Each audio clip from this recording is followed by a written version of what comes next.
Lo, bakit may hawak kang sanggol? Saan ba ang mga magulang niyan at ikaw ang nagbabantay? Apo, maniwala ka sa hindi, anak ko to. Ayaw, di ba?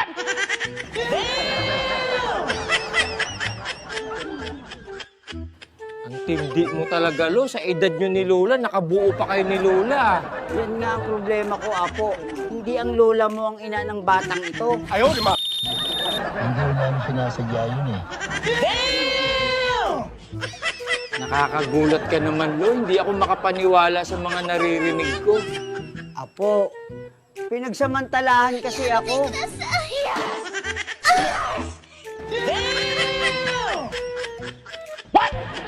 Naku naman, Lolo. Ikaw pa talaga yung pinagsamantalahan. Kwento mo nga, Lo, nang ako'y malinawan. Apo, nag-inuman kasi kami ni kumpare noon. Tapos, Lo, anong nangyari? May lumapit kasing chika, babe, sa amin ni kumpare habang nagiinuman kami.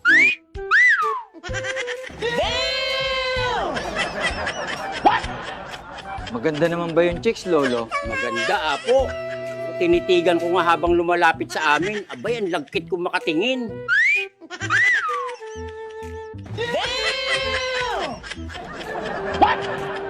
Hulaan ko, Lo. Sa tabi mo umupo yung chicks, no? Apo, akalain mo. Nakailang tagay pa lang siya, dinukot na agad ang chorizo ko. Ayaw, di ba?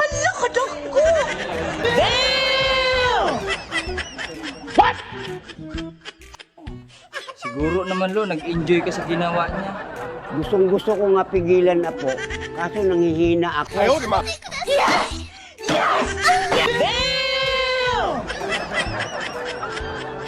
Kunyari ka pa, Lolo. Aminin mo na kasi. Nagpaalam nga ako kay kumpare na uuwi na. Buhay mo, pagtayo ko, bigla niya ako hinarangan at sabihin ko daw na iihi.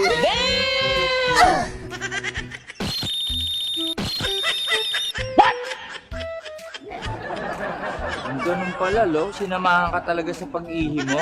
Pagbukas ko nga ng pinto, bigla na lang ako hinila papasok sa baylak ng pinto. Ayaw, di ba?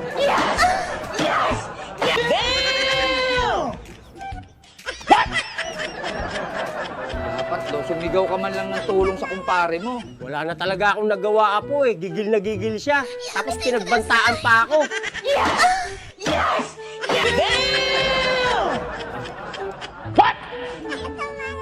Siguro, Lo, na love at first sight talaga sa'yo yung babae na. Mahirap talaga maging gwapo, Apo. Mukhang pinagplanuhan niya talaga ang lahat. Ayaw, di ba?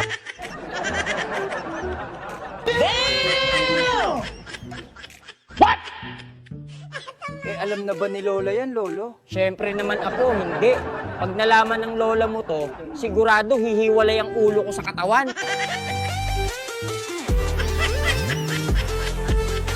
Lolo, walang sikretong hindi nabubunyag, alam mo yan. Sasabihin ko na lang sa lola mo, Apo. Nakita ko to sa basurahan, tapos ampulin na lang namin.